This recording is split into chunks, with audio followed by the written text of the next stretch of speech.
8ನೇ ತರಗತಿ ವಿದ್ಯಾರ್ಥಿ ಆತ್ಮಹತ್ಯೆ ಯತ್ನ. ವಸತಿ ಶಾಲೆಯಲ್ಲಿ ನೇಣು ಬಿಗಿದುಕೊಂಡು ಆತ್ಮಹತ್ಯೆ ಯತ್ನ.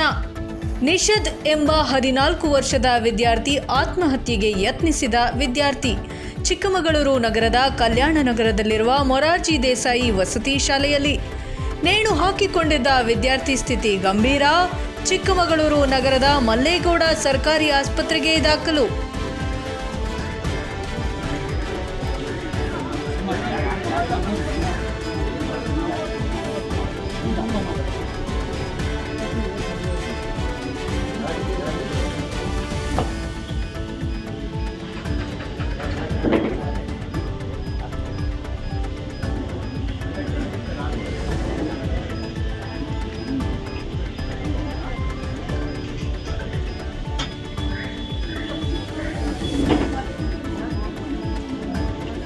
ಆಲ್ದೂರು ಆವುತಿ ಮೊರಾರ್ಜಿ ದೇಸಾಯಿ ವಸತಿ ಶಾಲೆಯಲ್ಲಿ ಈ ಘಟನೆ.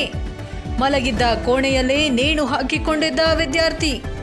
ಬಟ್ಟೆ ಒಣಗಿಸಲು ಕಟ್ಟಿದ್ದ ದಾರದಿಂದ ನೇಣು ಹಾಕಿಕೊಂಡಿದ್ದ ವಿದ್ಯಾರ್ಥಿ. ಗಂಭೀರ ಗಾಯಗೊಂಡ ಬಾಲಕನನ್ನ ಶಿವಮೊಗ್ಗದ ಆಸ್ಪತ್ರೆಗೆ ರವಾನೆ.